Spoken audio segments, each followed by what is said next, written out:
everybody. Welcome to Wisdom Wednesday. How is your Wednesday going so far? So, today we are going to talk about reinvention, why reinvention needs change. And today, now that it is fall time, I want you guys to look at the trees. Do you see some of the leaves over there have changed their colors? So fall is here. It's Virginia, and today is October 1st. I'm making the video in the afternoon, and you guys will get to see at night. I wanted you guys to remember that change is necessary for renewal. Just like the way when fall comes, the green leaves change the color. They become first yellowish, brown, red, and then they fall off, or maybe a different rhythm, whatever color, yellow and orange and then red, and then they fall off. The point is, the old dies and the new comes. There was a butterfly here. The butterfly is also telling you that. And oh my God, this is such a cool one. I actually didn't think of it. Isn't that cool? Because butterfly also has that metaphor, right? You have the chrysalis, and then the butterfly. It becomes a butterfly, literally. Oh my God, it can't be like. I get so excited about this stuff. It's like a divine intervention in this the way I was thinking to do. It all about the butterfly. Also, like you have to shed the old to become new. Same thing with going with the original plan before the divine intervention happened. The leaves, they change color, they fall off, and there's a beauty in that. But that is absolutely necessary to not have that forever. Because when they fall off, the trees in winter are like there is no leaves. And as spring comes in, there are new leaf that grows, and if it's a flower plant or tree, then you get to see the flowers like cherry blossom and all of that, right? So all of this are part of the season change, and our life is also like that. Nothing in our life is permanent.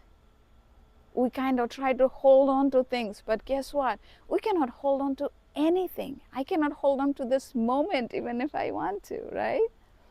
So the beauty is in living it fully each and every moment. Now, we are human beings, we are not God or the universe or the higher power, right? There will be some real emotions, there will be time, you'll be angry, you will be frustrated and all of that. But the whole point is, there's this two frequency level, the top and the bottom. The bottom is shame, guilt, and frequency, and at the very top is enlightenment. So for you to think how much time you can spend on this enlightenment, peace, joy, self-love, those are at the very top, and the bottom is like the shame and guilt and all of that. The way to maximize your life, to live a joyful life, is to be here. You will get dropped here, like it could be depending on where your life is and whatever you are going through. It could be every day, it could be once a week, it could be a few times a month. It will happen. Even after this reinvented version, I'll tell you, it even happened to me yesterday a little bit. I'm going to share that story in another my coffee lounge, on Sunday coffee lounge, 10 a.m. because it ties with the Bible verse. You guys know that I do the Bible verse there. Who knew Bible study could be fun? I made it fun for me, and I hope you guys find fun too. So if you're interested, by the way, check that Sunday 10 a.m. That is catching on. Like, oh my God, I'm enjoying it. People are enjoying it. So coming back to this, so remember that it is important. You need to let go. No matter how hard or how much you want to hold on to something, you need to let go of the familiar if you know that it is not right for you. In this channel, we talk about divorce recovery and all of that. The point of view, I'm not telling you to get divorced, get separated. The thing is, I talk about 4 steps, right? Step 1 is when you're married but happy, married and supposed to be happy, married but unhappy, divorce, awakening, Now you might ask, why can't be awakening as good as when you're married? That's a different question for a different day. Because sometime for us to feel awakened, we have to lose a lot of people. We have to get to this rock bottom, because it's almost like when you are already naked, not physical naked, emotionally naked, you don't really care about for any external validations for anything, because you feel like everything is out there. In my case, that's what the situation was. I lost my job, 21 years of corporate, and my marriage in the same month 2 years ago. So and before that I had a lot of challenges which built me to who I am, because a lot of people now tells me that, oh, you just did all of this in 1 year. I mean, how? I also don't know how, but I know now that God, the divine, whatever you call it, whatever resonates with you, were preparing for a long time. Along with all this reinvention, I even had a faith reinvention, right? I mean, none of this are planned. The whole point is you go with an open mind, and that is when, my friend, things get so beautiful, I can't tell you, because I grew up Hindu all my life, followed Buddhism for a little bit, and then I became Christian. But at the same sense, I am not very traditional Christian, because I tell people to go follow your own faith in the deepest form that you can. That is when you will connect with this higher power in a way that you have never connected, right? And that is when life becomes so beautiful. I think you guys know from my expression, because this is like, there's no words to explain it. There's no words. You can feel it. When you are there, you will feel it. I tell you. So anyway, it is important to let it go. When you gave your all, everything is said and done, you know that you yourself cannot do anything more to change it. Now, if you're waiting for the other person to change, the other person to do this, do that, and if you have gone through the cycles of it, you already know, right? And marriage requires two people. And trust me, I know, because my last book, when I tried to reconcile, the last book I purchased was How to Save Your Marriage Alone. You can't.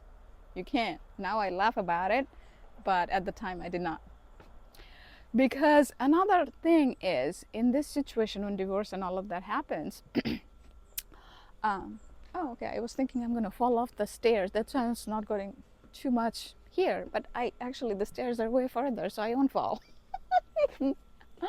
I feel like you guys are like here with me, because after 1300 videos, camera feels like another person, and you guys are like, so many of you are there, and thank you for coming and writing the comments and stuff like that. I really do hope to meet with all of you someday. Most of you. I don't know if I can meet all, because I've seen people come from different countries from the analytics. I don't know who you are, but I see the different thing where things come from. But anyway, I just want to keep it fun today, because I'm in a good mood, very good mood. Normally I'm in a good mood, but today I'm in a very good mood. So and that's the thing, my friends. Yesterday I had a challenging day, believe it or not. Only yesterday evening, but I don't carry it.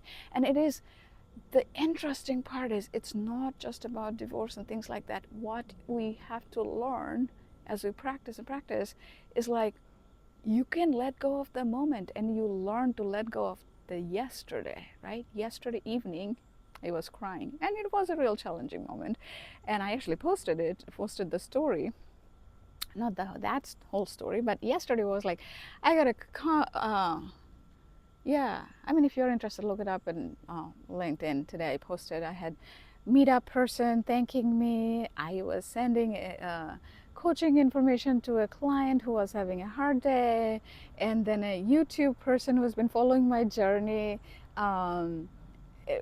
added a really amazing comment. David, you're Anthony, your real name is Anthony, but you're David here on YouTube. But anyway, you had this amazing comment about my videos are icing on a cake, and like a chocolate icing. That was really funny.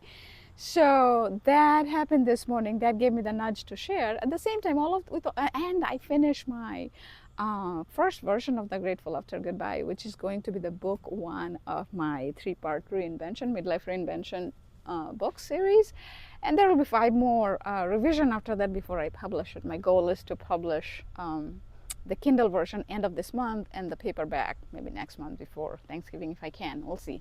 But at least one, the Kindle version, will be before Thanksgiving, because they're all different formats. So it's not like you just finish one and you can publish. I wish Amazon made it more easy. They made it easy, self-publishing, but I wish they made it easier. But anyway, so a lot of good stuff happened. And then when the challenging things happened, it was related to co-parenting. Like, as we go through the divorce, the next thing is the kids. Kids also go through their own challenges. So I'm learning a lot of things, which eventually, I'll have a book about it, the reinvention for kids after divorce. And there's not much material out there. And that's why eventually, you call it divine guidance or whatever, made me realize that that is how I can learn more, do better, and create a book about it. Well, I'll do that eventually. And also the synchronicity. I saw God's synchronicity show up in Bible verses in places, and that's why I will cover the detailed version of that on the Sunday episode. So if you're interested, watch not this Sunday because I already filmed it. The Sunday after will be about that, and that is actually the verse that is on the Chosen show. The Chosen show, when it starts, the very first one that Mary Magdalene talks to her dad about. It was crazy how the synchronicity happened with me. I'm going to share that on Sunday, but I'm like so excited. I think that's why I'm more excited. I don't know. And that's why, even though I thought I'll keep it for Sunday, I ended up sharing here also a little bit. If you're still here with me. So the whole point is why I ended up sharing that I had all this good stuff happening. I also had a challenging thing where I was crying because you see your kid hurt, feeling hurt with all the divorce stuff, and some of it you can help, and some of it you can't. And as a parent, you want to make them feel better, but we can't fix everything. We can't fix everything, and it's hard. It's hard. And you just have to leave it to God and surrender, and that's what I did. But anyway, but you have to let go. So I had to let go, remembering that was yesterday evening, that time has gone, that everything is gone. I surrendered to God. Whatever will happen, and next time I know something, she knows something, we will do it better. And but today is a different day, right? I'm making this video for you guys, and I'm actually taking a break from the books today, because they also say that when you write the book and then you want to do the editing, if you're constantly on the book, you can't see the things the way you would see as a reader and stuff. So that's why I'm not even touching the book today. Starting tomorrow, I'm going to be working on it again. After this, I'm going to be filming some of the Bible verses, because I have 3 of them planned with my synchronicity and all of that happened. So I'm planning to film that afterwards. But if you're still with me, make sure to laugh more, my friends. There's this book from Thich Nhat Hanh. He talked about how, and again, I am Christian, but I have learned a little bit from Hinduism, not much, even though I spend most of my time Hindu. Did I do bubblehead? I don't know. I generally don't do. I'm Indian, so I have the license to do bubblehead. Oh my God, I'm going crazy today. I think the outside weather is making it really nice. It's a blue sky. Look at the blue sky, how blue it is. I don't know if you guys can see it. Anyway, I wish some of you were here. Maybe I'll do a meetup event here. So anyway, it's just very exciting. I want to share it with you guys. They say double the joy, half the sorrow. So when you are with your friends and stuff, the joy is doubled, and when you share the sadness, that half the sorrow. If you didn't know, I didn't make it up. It's on Dale Carnegie book. I don't make up everything. So where I was going with that is, I'm Christian, but I still have things that I learned from Buddhism, and it's not necessarily Buddhism thing. It's, if I tell you, no, I talk about mindfulness, but mindfulness actually is not owned by Buddhism. Mindfulness is literally me feeling these rings on my finger, my earrings, my hair on my head. That's mindfulness. You're just noticing. I'm feeling the air on my skin. That is mindfulness, right? So I gave you that introduction. So Thich Nhat Hanh, who was known to be the second to Dalai Lama in Buddhism, not many people know about him. Also, he's known as the father of mindfulness or something like that. Yeah, father of mindfulness. And I forget his name, John Kabat-Zinn or something. I can't say his last name. He and Thich Nhat Hanh together, I think they worked together to put a lot of mindfulness related courses in Harvard and other big schools here, if you didn't know. Isn't that interesting? So he said that sometime when we feel sad, but we choose to smile or laugh, that physical changes helps us to feel better. And if you think logically also, it makes sense, right? When when you're happy and like all confidence, you stand like this. But then when you feel sad, worried, depressed, your body goes like that, right? So similarly, our emotion changes our body. So we could do the other way, like when you do the Wonder Woman pose, or if you do that, what ends up happening is your testosterone 2 minutes, if you do that, goes up. There are researchers around that. So if that can work, why can't smile work? And Thich Nhat Hanh says it works. So try next time when you are sad, smile or laugh. I even made shorts about that, YouTube shorts.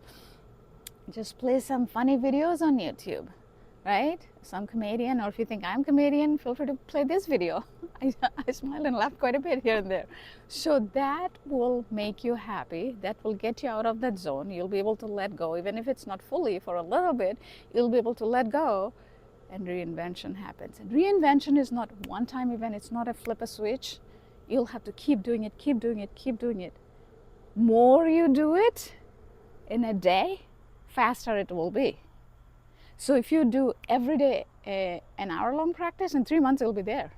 If you do, 20 minutes a day, in 6 months it'll be there. If you choose to do 10 minutes a day, it might take you a year. But the point is consistency. Consistency can beat everything. So be consistent and feel reinvented. It happens. And remember, just like those trees, the fall leaves, the trees have to let it go so that the new leaves, new green fresh leaves, come in spring. That's like your reinvention. So let it go, whatever you need to let go. And that also applies for, you may have some friends who are draining your energy, or just regular connection, they're draining your energy. You have to let go of those too, right? It is important to say no to the things that is draining you.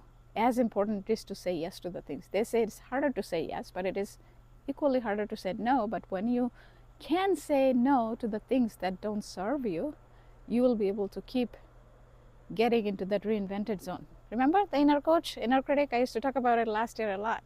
The inner critic is going to try to pull you back. The inner coach is here. You want to go left. The future, right? Okay, with that, I'm going to finish the video. I hope you guys had fun as much as I had fun making the video.